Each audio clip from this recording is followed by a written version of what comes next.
मार सकते। रोको उन्हें, कर रोको।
दंड आरंभ कीजिए महामहिम।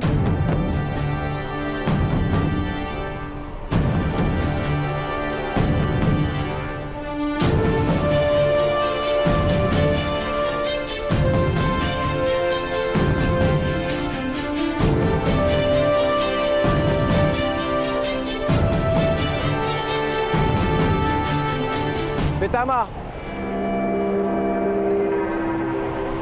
यदि आपने घोड़े धीमे से लगाए तो राजा के आदेश का अपमान होगा।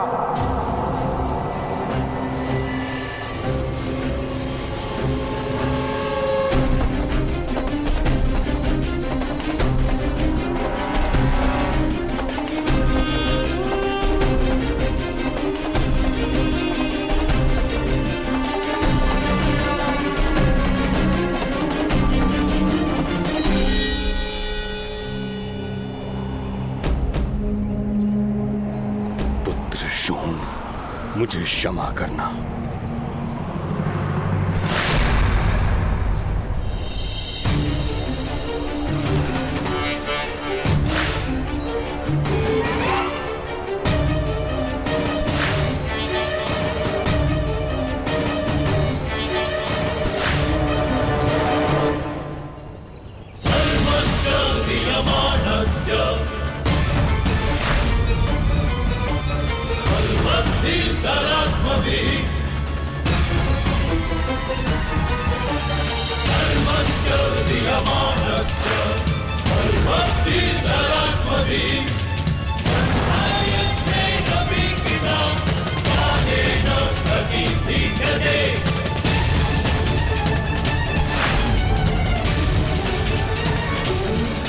चीखो पुत्र, चीखने से पीड़ा कम होगी।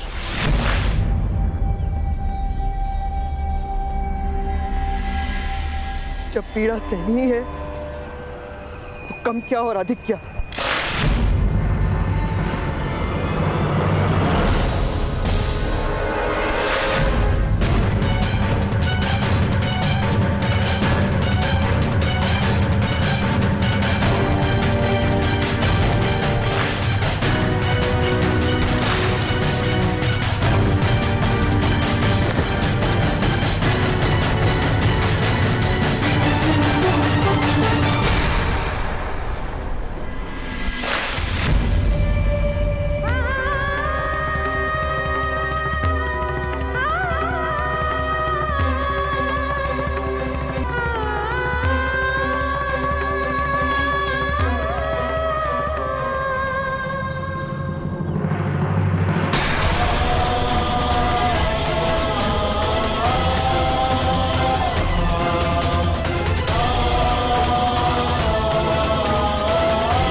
हस्तिनापुर के निवासियों,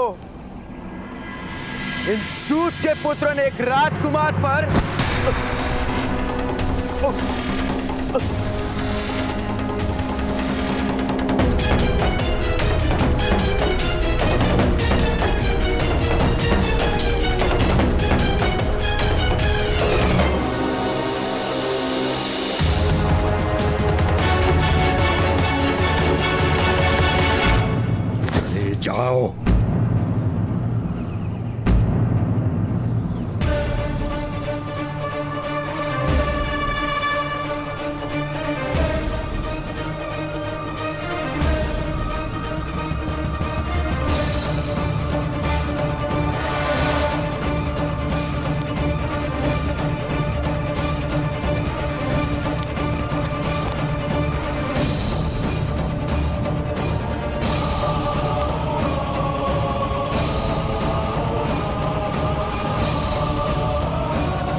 शोण, तुम्हारा धैर्य अद्भुत है। इतनी पीड़ा सहने के पश्चात मौन रहने का कार्य सामान्य मनुष्य नहीं कर सकता।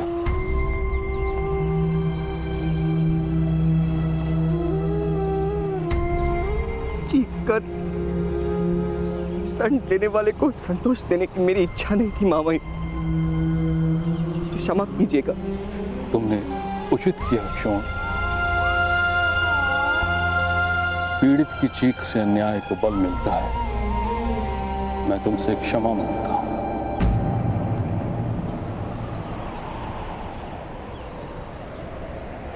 तुम्हारे परिवार से क्षमा मांगता हूं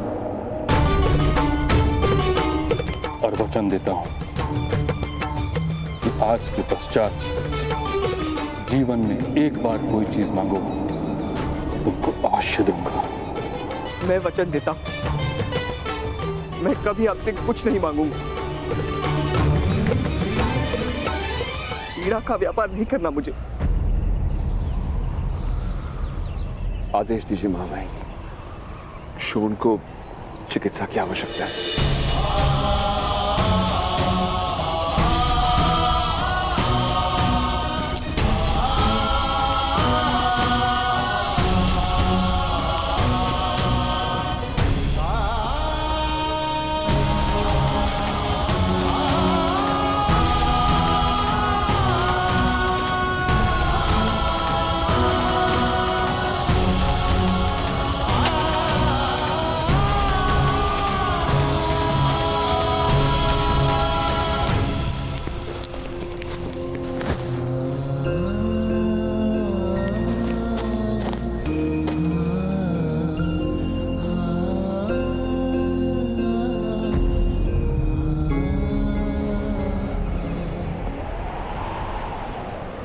चलो कर्ण।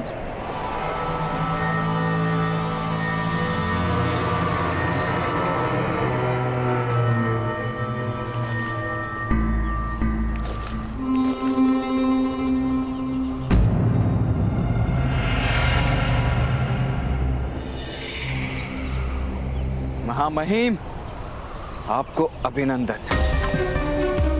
आज पुनः एक क्षत्रिय महारथी ने अपनी शक्ति का प्रमाण दे ही दिया सारे समाज को। शोण को दंड देने की मेरी कोई इच्छा नहीं। आप दंड रोक सकते थे महामहिम, लेकिन आपने एक सूत पुत्र को दंड देना उचित जाना। दंड और उपहार राजनीति के दो साधन हैं।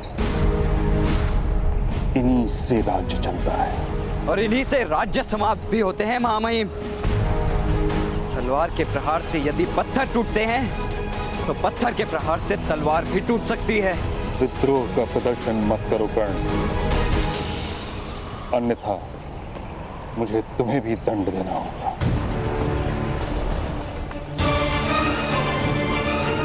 क्षमा कीजिए महामहिम, मुझसे भूल हो गई। आज दंड भोगने की मेरी इच्छा नहीं। वसंत पंचमी के दिन इससे भी बहुत अधिक पीड़ादायक दंड मुझे प्राप्त होने वाला है। आपको विस्मरण हो गया? वसंत पंचमी के उत्सव में आप स्वयं मेरे रथ में विराजमान होने वाले हैं। आज के बाद मुझे प्रतिक्षण उस दिन की प्रतीक्षा रहेगी। उस दिन मुझे प्राप्त होने वाले दंड की प्रतीक्षा रहेगी। उस दिन या तो मेरी मृत्यु होगी या एक योद्धा निकलेगा।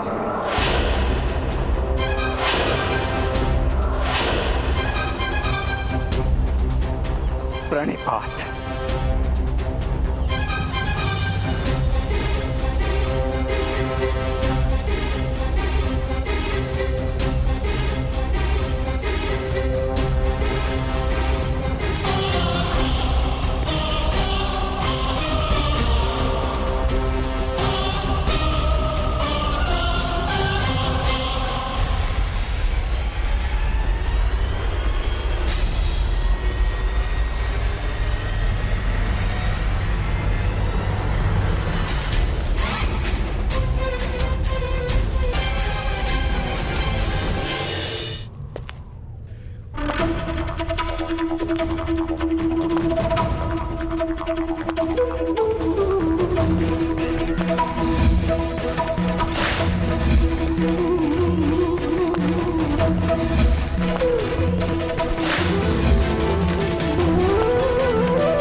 इस वस्त्र का स्पर्श उत्तम है,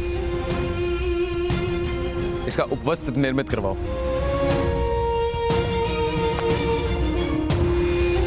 ताजश्री,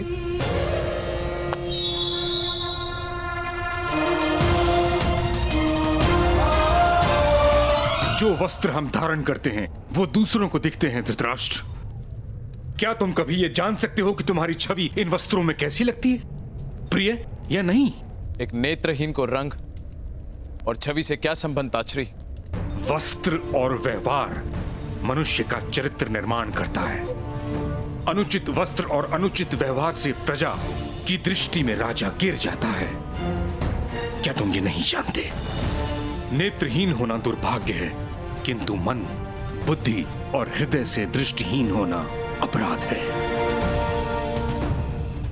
आज राज्यसभा में पुत्र प्रेम के कारण तुमने एक सूत के बालक क्षोण को दंड दे दिया और यह स्थापित कर दिया कि इस राज्य में किसी को न्याय नहीं प्राप्त हो सकता।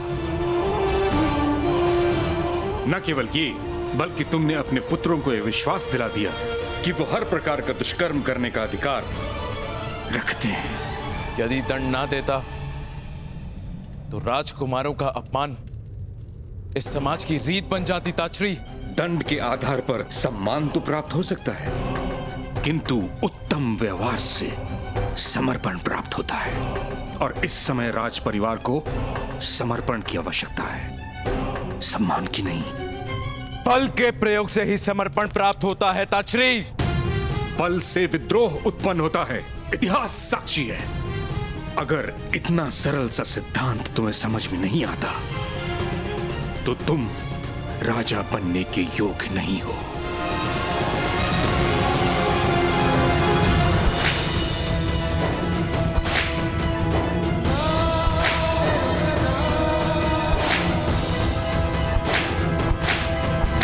कर्ण का कवच केवल उसी की रक्षा कर सकता है, किंतु वो हम सब के लिए मृत्यु का कारण बनेगा।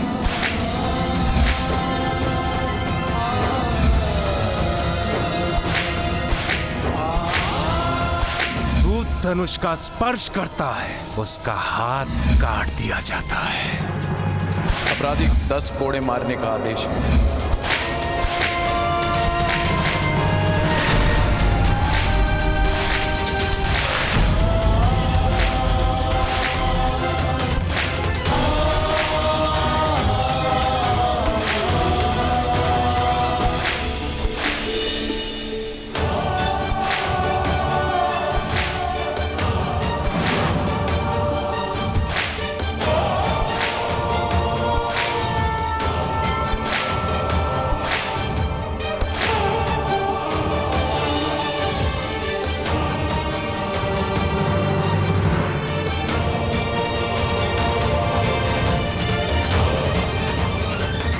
कर्ण, ये क्या कर रहे हो?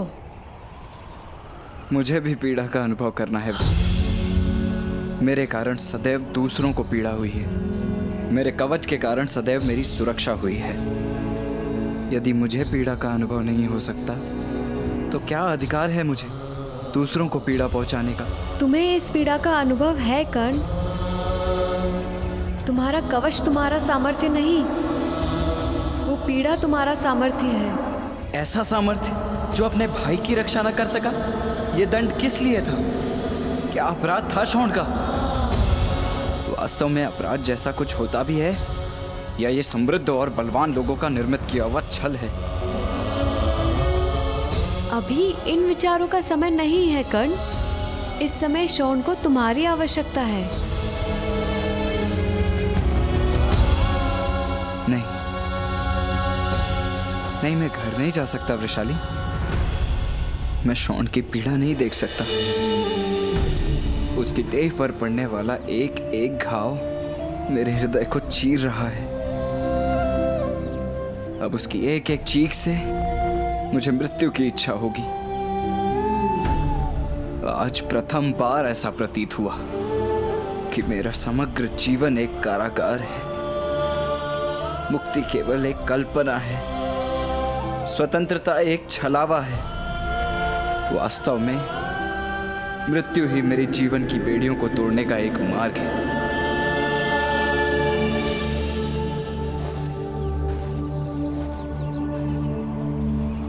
तुम हताश नहीं हो सकते कर्ण। तुम्हारे पास वो शक्ति है जो हमारे सारे समाज की स्थिति में परिवर्तन ला सकती है।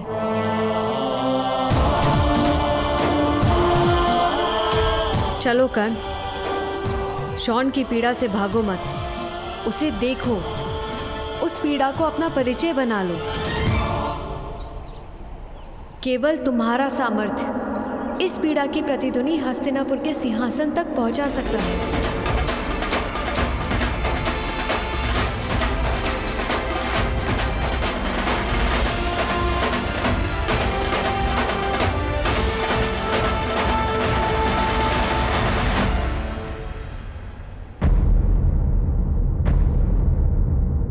मैं जाकर पांडु को आदेश देता हूं कि अपने ज्येष्ठ पुत्र को राज अभिषेक के लिए शीघ्र ही। ताचरी, महाराज, ईश्वर ने किस बात का प्रतिशोध लिया है हमसे?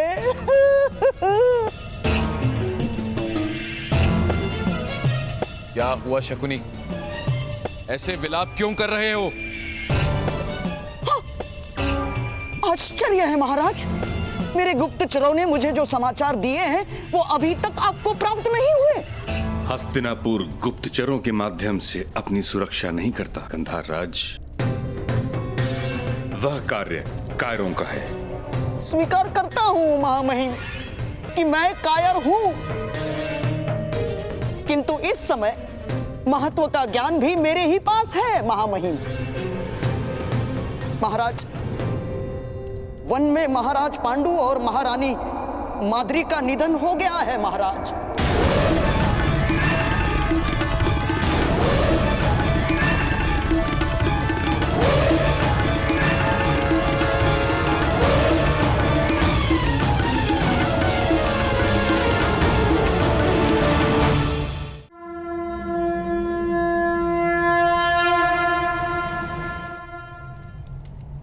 वन में महाराज पांडु और महारानी माद्री का निधन हो गया है महाराज।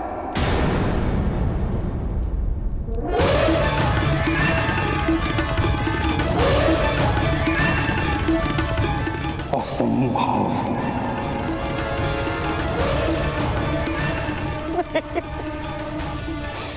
नहीं महामहिम, नहीं।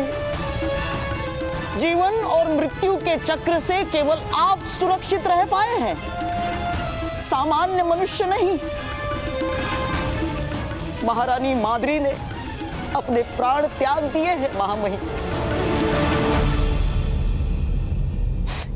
महारानी कुंती और पांडव वन में अकेले हैं।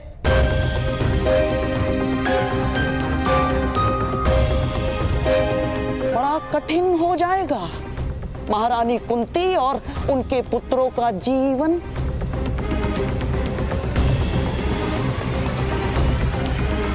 हस्तिनापुर का युवराज वन में अकेला नहीं रहेगा। उसे शीघ्र ही हस्तिनापुर लाने का प्रबंध किया जाए।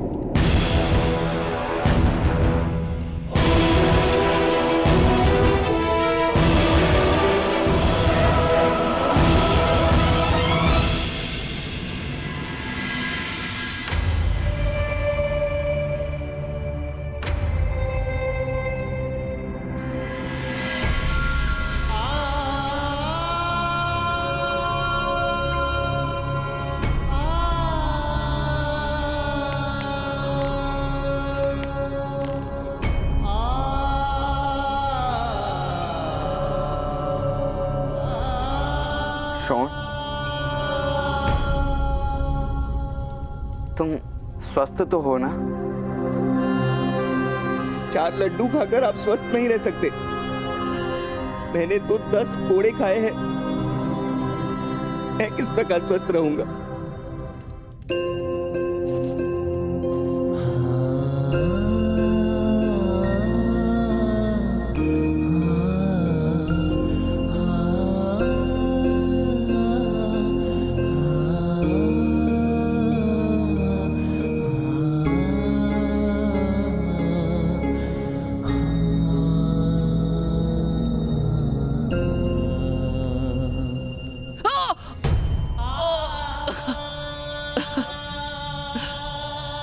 भ्राताश्री, लेप लगा रहे हो या त्वचा उतार रहे हो?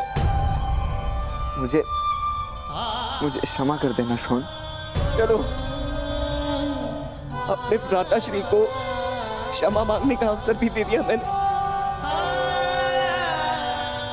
तो आप स्वस्थ रह सकते हैं ना भ्राताश्री? शॉन, मेरे कारण तुम्हारी ये स्थिति हुई है। अभ्यास है मुझे भ्राताश्री। आपके कारण बालपन से मुझे मार पड़ी है, किंतु कोई समस्या नहीं। मेरे सारे घावों का पुरस्कार आप एक साथ दे देना। क्या पुरस्कार की इच्छा है शॉन? पृथ्वी के किसी कोने पर एक ऐसा स्थान अवश्य निर्मित करना जहां नीची जात के लोगों को कोड़े ना खाने पड़े।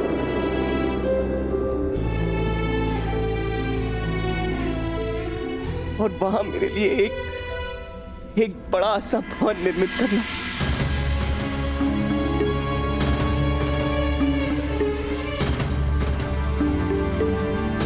मैं वचन देता हूं शॉन, तुम्हारी इच्छा अवश्य पूर्ण करूंगा।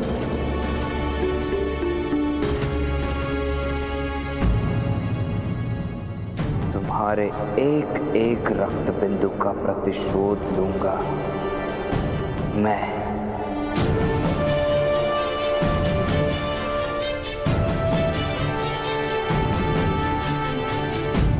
किससे प्रतिशोध लोगे कर्ण? सबसे, किंतु सर्वप्रथम प्रतिशोध लूंगा महामहिम भीष्म से। वसंत पंचमी के महोत्सव में विश्व की कोई शक्ति मेरे निर्णय में परिवर्तन नहीं ला सकती।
महर्षि दुर्योधन सिंहासन पर होने वाले महाराज विराजमान है। युवराज दुर्योधन की युवराज दुर्योधन की युवराज दुर्योधन की युवराज दुर्योधन की दुर्योधन!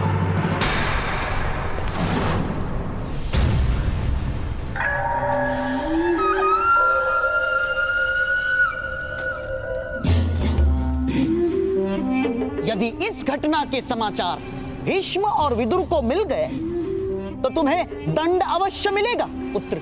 इस सिंहासन पर तुम्हारा अधिकार नहीं ना। आज नहीं है मामाश्री, किंतु कल अवश्य यह सिंहासन मेरा ही होगा।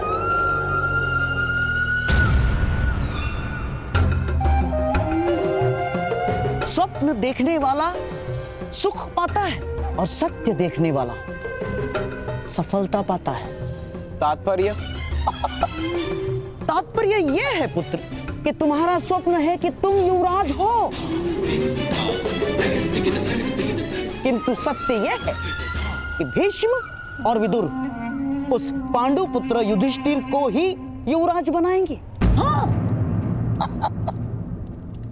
और जब तक भीष्म जीवित है तब तक तुम हस्तिनापुर के सिंहासन पर विराजमान नहीं हो सकते।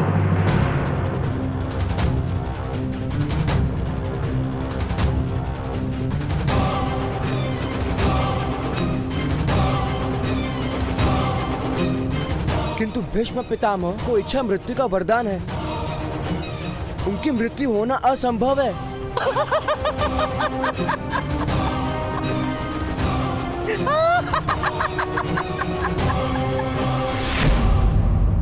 उत्तम, अति उत्तम पुत्र, अति उत्तम।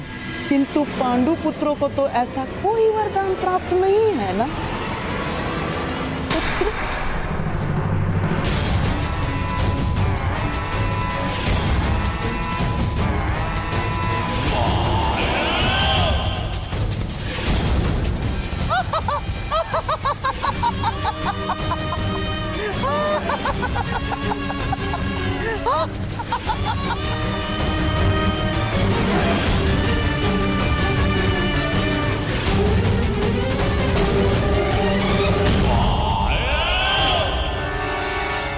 अधिरथ महोदय, यह औषधि शॉन के घाव पे लगा दीजिएगा।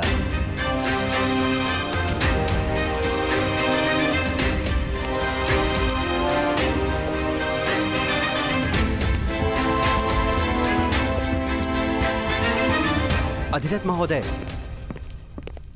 आपके लिए महामहिम का आदेश है। आपको शीघ्र ही महामंत्री विदुर जी को वन में लेकर जाना है। वन में? समाचार प्राप्त हुआ है, महाराज पांडु का निधन हो गया है। आपको जाकर राजकुमारों और महारानी कुंती को हस्तिनापुर लाने का आदेश है। महारानी कुंती हस्तिनापुर आ रही? यदि ये बालक राजकुमारी की आंखों के सामने रहा तो शीघ्र ही वो लोकलाज की चिंता त्याग कर इसे अपना लेंगे और बहुत बड़ा अनर्थ हो जाएगा। महाराज और राजकुमारी पर लांछन लगेगा। इसलिए इस बालक का राजकुमारी से दूर और गुप्त रहना अनिवार्य है। इसी कारण मैं इसकी रक्षा का उत्तरदायित्व आपको सौंप रही हूँ। भगवान ने राजकुमारी को आश्वासन दिया था कि वो सदैव अपने पुत्र की रक्षा करेंगे। यही कारण है कि इस बालक के पास दिव्य कवच तथा कुंडल है।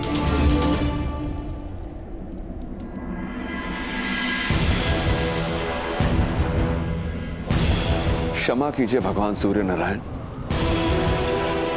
किंतु आप ही का दिया गया हुआ कवच आपके पुत्र का सबसे बड़ा शत्रु बन गया।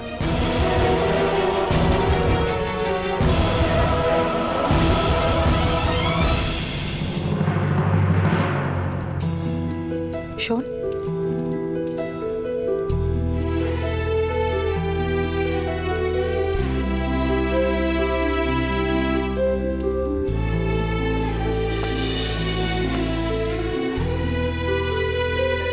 शॉन, बैठने का प्रयत्न तो करो।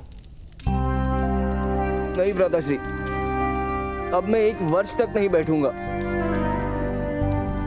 शॉन, बहुत पीड़ा हो रही है। कष्ट पीड़ा का नहीं है माता। मैं बैठना आरंभ करूंगा तो मेरी पीड़ा का महत्व कम हो जाएगा।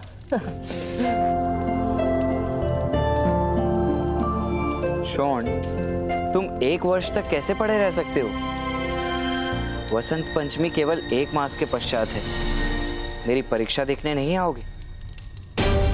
यदि तुम्हारे पुत्र को असंतोष पर कोई अंकुश नहीं तो अधीरथ, तुम्हें उसका त्याग करना होगा।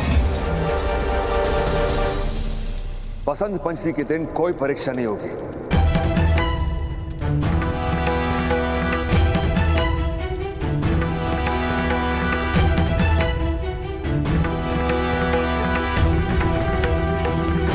किंतु परीक्षा करने का निर्णय तो आपके महामहिम ने स्वयं किया था पिताश्री। और उस दिन परीक्षा में सफल ना होने की तुम्हारी योजना, ये भी जानता हूं मैं। जीवन में सारथी बनने की ही इच्छा नहीं मेरी।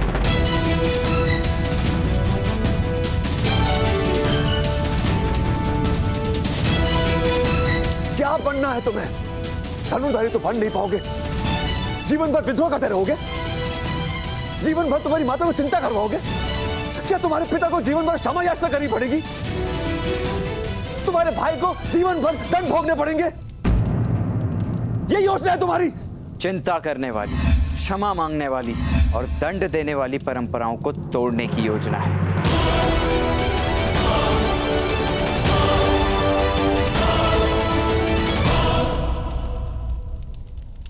तो तुम्हारी ऐसी योजनाओं को लेकर तुम्हें हस्तिनापुर का त्याग करना होगा कर्ण।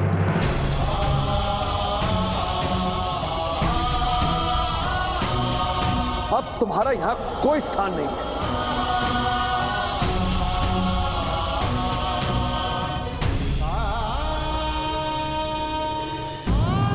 आर्य, ये क्या कह रहे हैं आप? उचित कह रहा हूं राधा। माता सरस्वती भी वडवानल लांच की दिव्य अग्नि का ताप नहीं सह पाई थी। माता गंगा भी शिव के पुत्र का ताप नहीं सह पाई थी। हम तो सामान्य मनुष्य हैं राधा। कब तक इसकी दिव्यता का भाग संभालते रहेंगे? बहुत भोग लिया, बहुत सह लिया। राधा श्री के हाथ कटे, हम विस्थापित हुए, मुझे मृत्यु दंड मिला और अब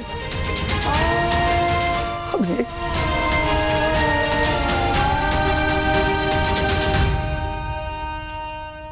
नहीं करण, अब इस समाज में तुम्हारे लिए कोई स्थान नहीं है।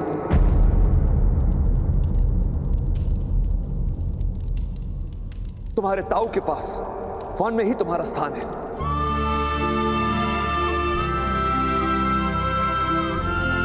नहीं नहीं आर्य, आप ऐसा नहीं कर सकते। आप मेरे पुत्र को इस तरह निष्कासित नहीं कर सकते आर्य। मैं वचन देती हूँ, कर्ण ऐसा कुछ नहीं करेगा। ना धनुष उठाएगा और ना क्षत्रियों के साथ संघर्ष करेगा। मैं वचन देती हूँ आर्य।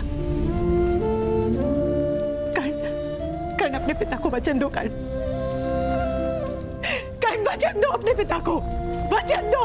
नहीं राधा, नहीं, मुझे विश्वास नहीं है। अग्नि कभी यह प्रण नहीं लेगी कि वो लकड़ी का भोजन नहीं करेगा। कर्ण किस प्रकार अपनी दिव्यता को ढक कर रख सकता है? उचित यही होगा राधा कि कर्ण अपना जीवन अब वन में जाकर जिए। मैं महारानी कुंती और उनके पुत्रों को लेने जा रहा हूं। मेरा आदेश है कर्ण, मेरे लौटने से पूर्व तुम हस्तिनापुर त्याग कर चले जाओ।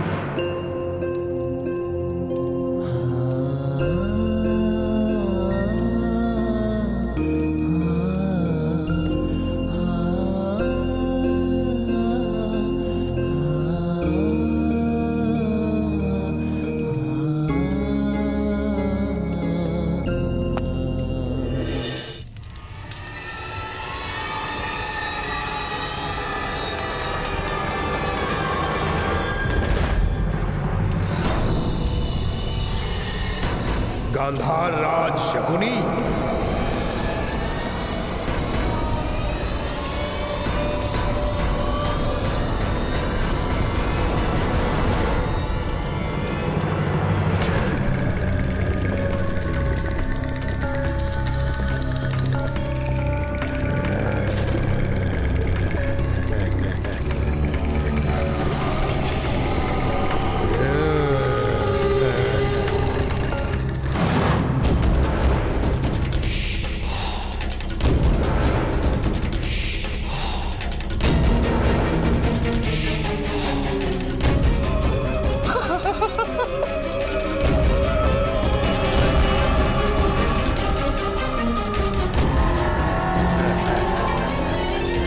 मामाश्री, आपने तो कहा था कि हम किसी भयानक योद्धा से सहायता प्राप्त करने आए हैं। ये ना तो भयानक प्रतीत हो रहा है और ना ही योद्धा। जो योद्धा बलवान प्रतीत ना हो वही तो सत्य में भय का कारण होता है पुत्र।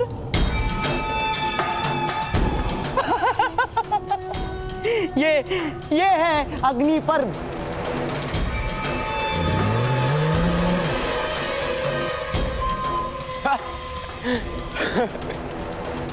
आप चेष्टा मत कीजिए मामाश्री। आओ अग्नि पर्व, मामाश्री को अपना सत्य प्रकट करो, युद्ध करो मुझसे। या!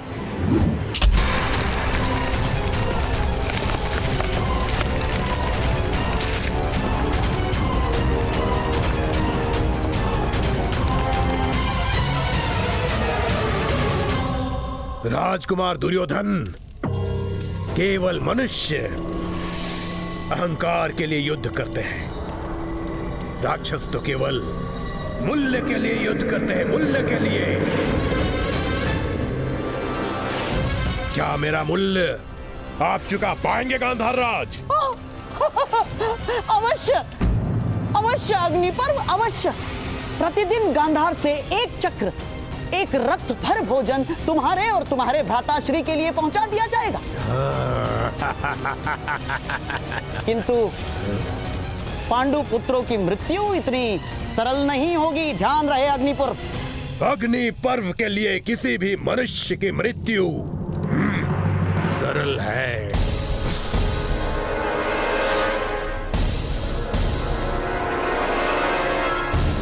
चाहे वो पांडु पुत्र ही क्यों ना हो। पांडव साधारण मनुष्य नहीं अग्नि पर्व। मेरे गुप्तचरों ने मुझे कुछ समय पूर्व एक घटना के विषय में कहा था।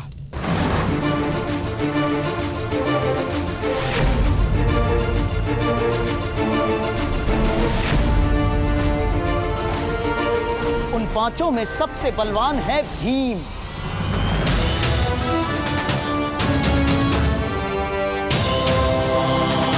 जो अपने मुष्टिका की एक प्रहार से शीला तोड़ सकता है।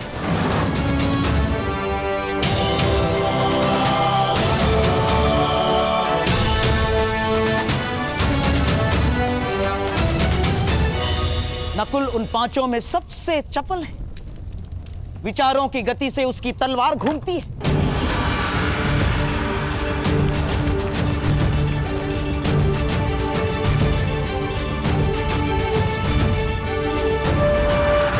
सहदेव की परशु को देखकर स्वयं भगवान परशुराम का स्मरण हो आता है।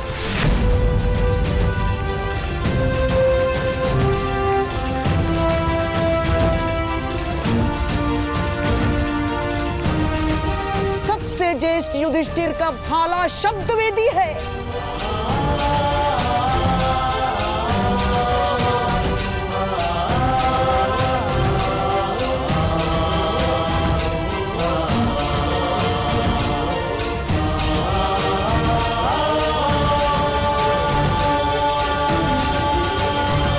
किंतु सबसे भयानक है कुंती पुत्र अर्जुन।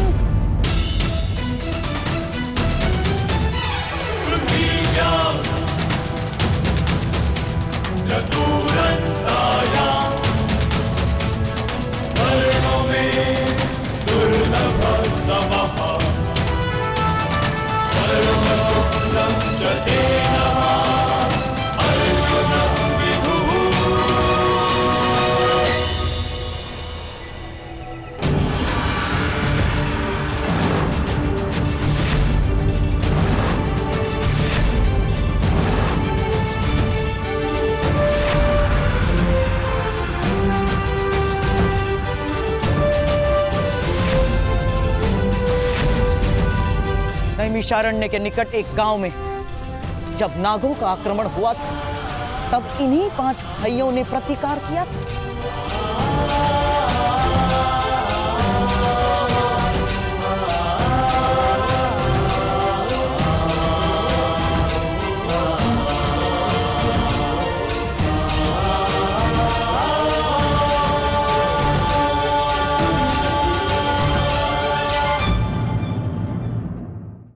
अग्नि पर्व के लिए किसी भी मनुष्य की मृत्यु सरल है, चाहे वो पांडुपुत्र ही क्यों ना हो। पांडव साधारण मनुष्य नहीं अग्निपर्व। मेरे गुप्तचरों ने मुझे कुछ समय पूर्व एक घटना के विषय में कहा था।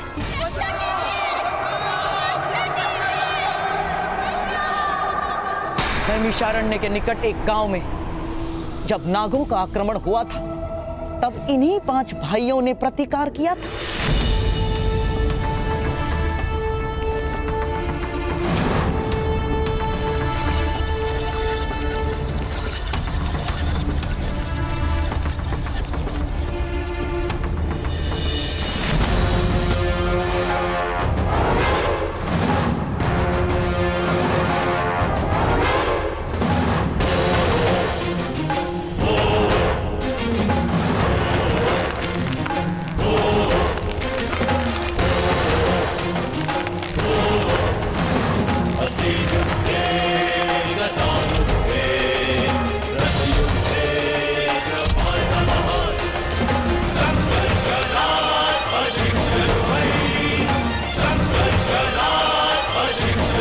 पांचों में सबसे बलवान है भीम, जो अपने मुष्टिका की एक प्रहार से शीला तोड़ सकता है।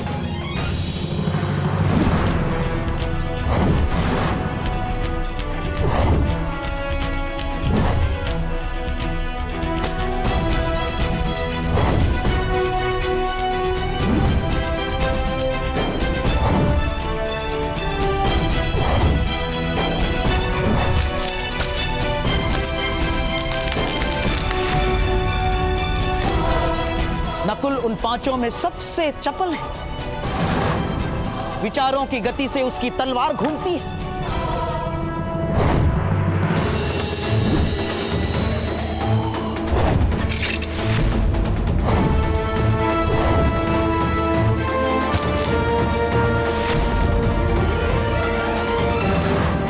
सहदेव की परशु को देखकर स्वयं भगवान परशुराम का स्मरण हो आता है।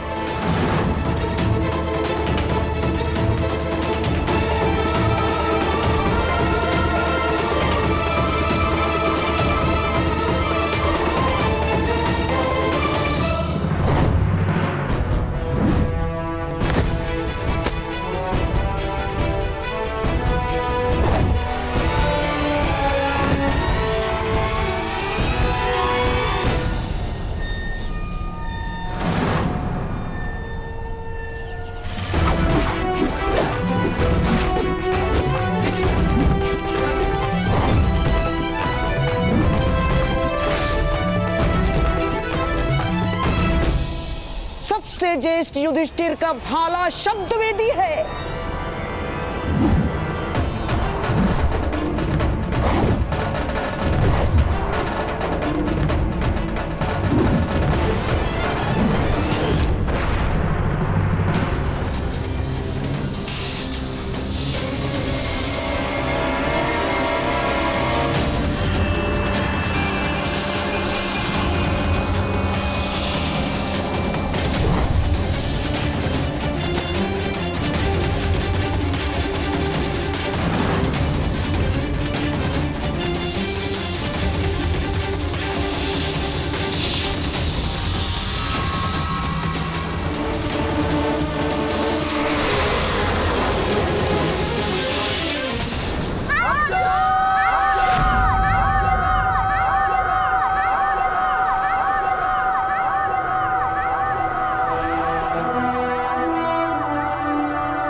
वर्षा में सूर्य तक छुप जाता है।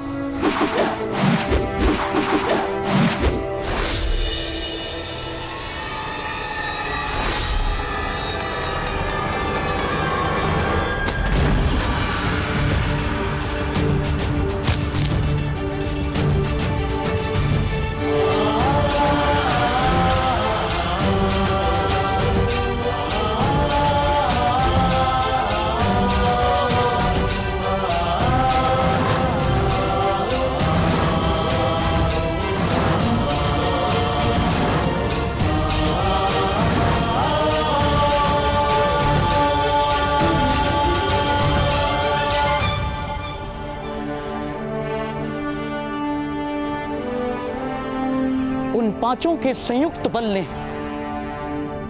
उन नागों को परास्त कर दिया था, जिन्हें उससे पूर्व बड़े से बड़े योद्धा भी परास्त नहीं कर पाए थे।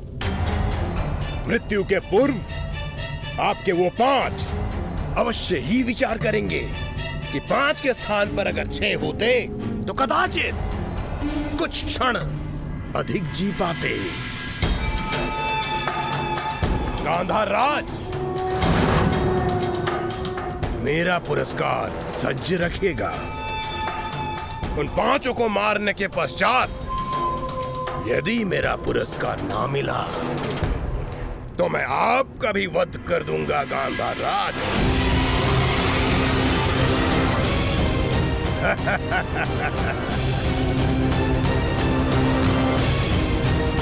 और आपके लिए तो मेरा एक भूख ही पर्याप्त है।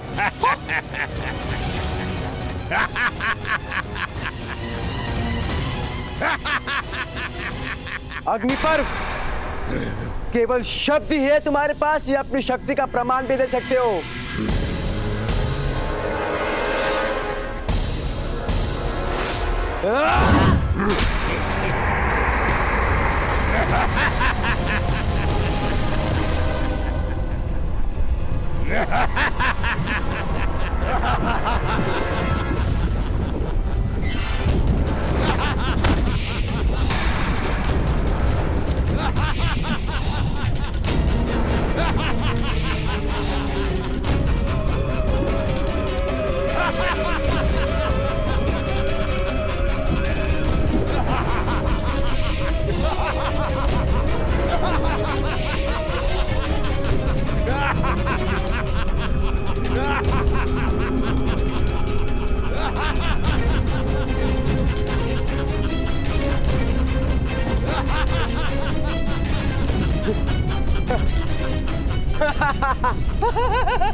मामा श्री, अब उन पांडु पुत्रों की रक्षा कोई नहीं कर पाएगा।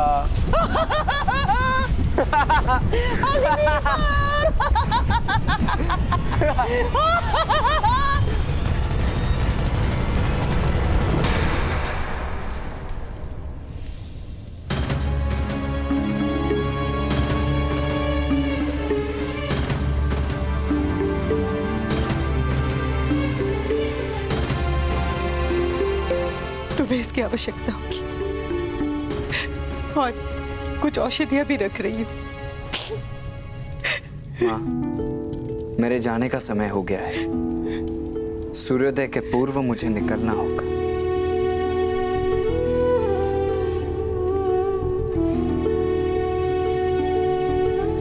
अभी तुम्हारी सारी वस्तुएं एकत्र नहीं हुई है कर्ण।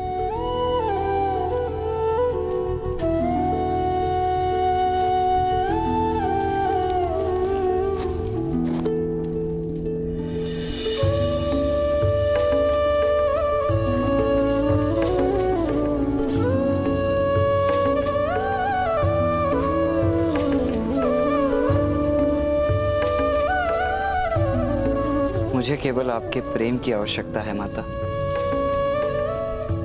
जीवन भर का स्मरण किस प्रकार एकत्रित करेंगी आप?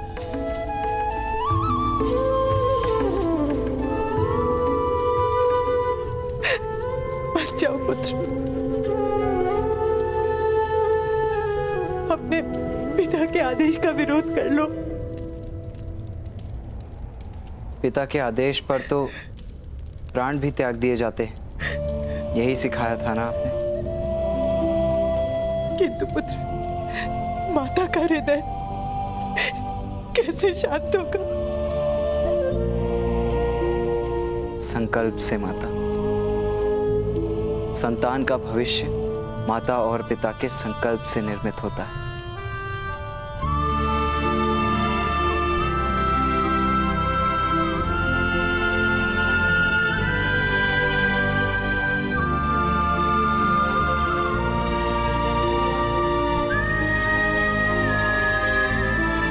मुझे आदेश दीजिए।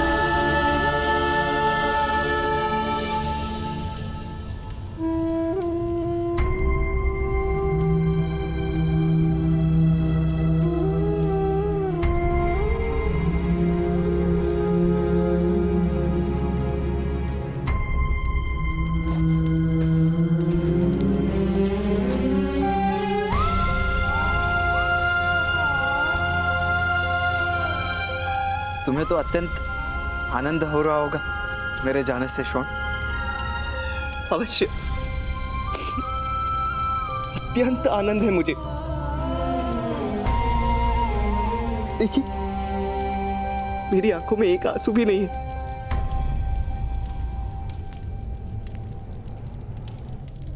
मुकदग्राम की सेना का अब सेनापति मैं बन पाऊंगा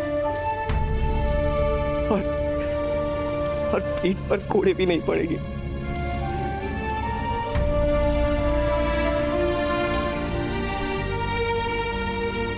अब कोई आंखों में स्वतंत्रता का स्वप्न भी नहीं भरेगा। कोई संघर्ष नहीं होगा मेरे भविष्य में। हाँ, ये बात और है कि मेरा कोई भविष्य भी नहीं होगा।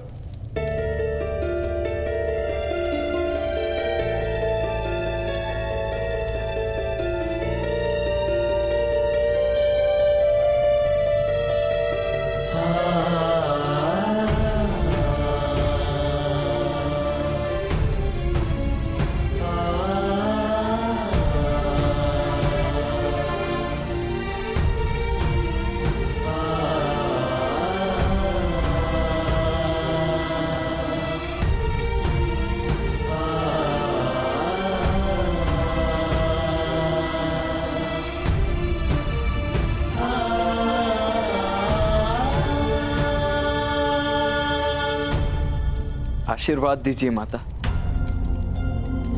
इस पृथ्वी में जिस ओर भी प्रवास करूं,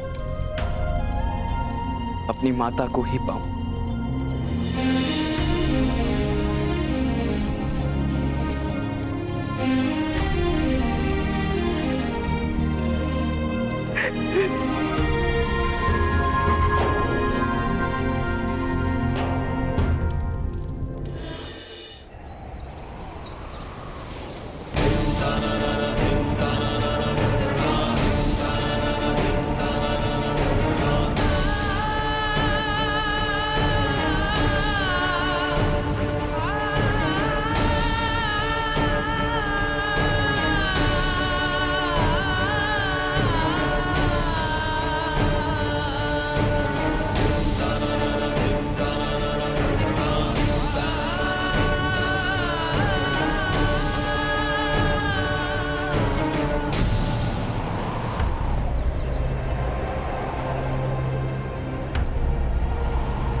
पुत्रों, आओ, अपने पिताश्री तथा माता को अंतिम प्रणाम करो।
मुझसे बिना मिले जा रहे थे कर्ण।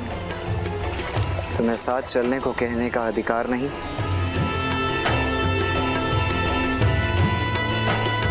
पिता की अनुमति लेने का साहस नहीं? वास्तव में साथ ले जाने का साहस नहीं और विदा की अनुमति मांगने का अधिकार नहीं तुम्हें? मेरा मार्ग अत्यंत कठिन है वृषाली।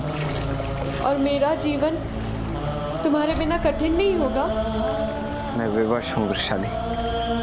तो जाने से पूर्व एक दान देकर जाओ। सब तुम्हें दानवीर कहते हैं।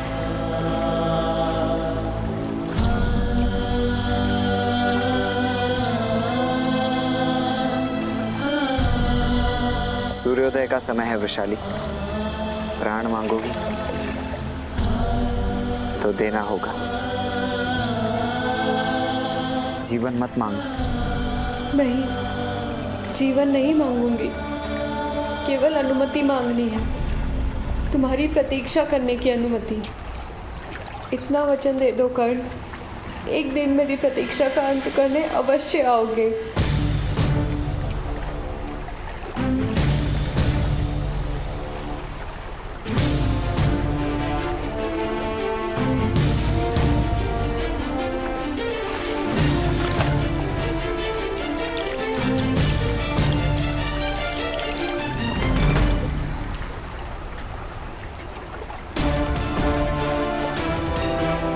मैं वचन देता हूँ वृषाली, मृत्यु से पूर्व हम दोनों की प्रतीक्षा पूरी होगी।